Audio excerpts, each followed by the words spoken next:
Australia will top Group I in World Cup qualifying after defeating Bangladesh 2-0. Not the prettiest performance from the Socceroos, but we got the job done in difficult conditions. Let's talk about the match. We got the win in the end, 2 goals either side of halftime. The first story, though, is in regards to the lineup. Nestor Irankunda getting his first cap for the Socceroos and starting as well, which is a real surprise. I think a lot of us probably expected Nestor to make an impact off the bench, which obviously he has done, to fantastic effect in the A-League men's competition for Adelaide United over the last few years. But thrown in from the start by Coach Graham Arnold, which was an interesting roll of the dice. But aside from that, it was a pretty solid lineup. Joe Gauci was the keeper, starting in goals for Australia. Good to see Ryan Strain back in right back. A midfield three of Hrustic, Irvine, Metcalf, which looked really strong, and I think as a pretty strong midfield going forward for Australia. And interesting to see both Mitch Duke and Cassini Yengi starting. Duke, even though he was listed as sort of on that left-hand side, he was coming inside a lot, obviously more of a natural striker, Mitchy Duke. Australia, no surprise, were dominating this game, as we can see this from the stats here on Google. I mean, possession, 74%. For Australia, ended up racking up 15 shots, only 4 of those on target. And that sort of segues nicely into sort of one of the main takeaways from this game is that Australia really struggled to create quality opportunities. There were moments here and there. The second half was maybe a little bit better, but the first half especially was a little bit dull from Australia, I think, to be fair. Considering, maybe it's a part of that feeling, and a lot of Socceroos fans are going to be feeling this way after this game, is the fact that we beat them by such a large scoreline just a few months ago, at the end of last year, in fact, and hoping to get another sort of big win here to really get some players on the goal scoring sheet. Just managing 2 goals here. Credit to Bangladesh who set up really well. They had like sort of a back 5. With 3 players in front and then 2 in front of them as well. Sort of that 5-3-2 formation, really difficult to break down through majority of their match. So we really struggled to create quality opportunities.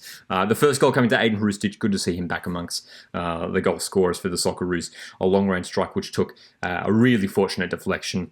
And then the second goal was really, really nice. Geordie Boss, who was probably Australia's best player in this game, I thought. Always dangerous coming off left back there.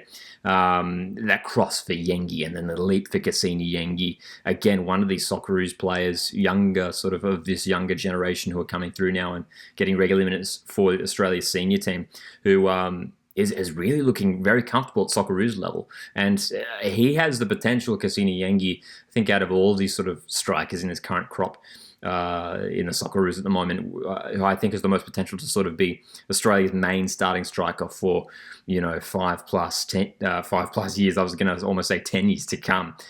Just the attributes that he has, absolutely fantastic, and he showed it here with his strength and his leap, and the placement for the header, which was really, really nice as well. The players off the bench did a decent job as well.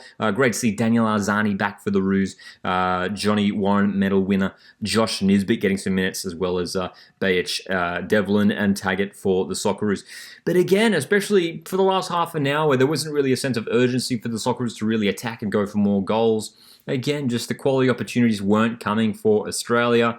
Not sure whether we could put that down to the conditions. It was apparently super humid and hot over there in Bangladesh. But look, we get the result in the end. Obviously, Socceroos already secured that place in the next round.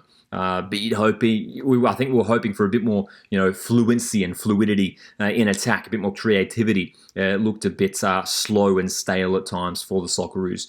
So look, we'll head into the game against Palestine in Perth, with high hopes that we can once again get a good result, but maybe be a bit more, take a bit more of the initiative moving forward, and create some more opportunities.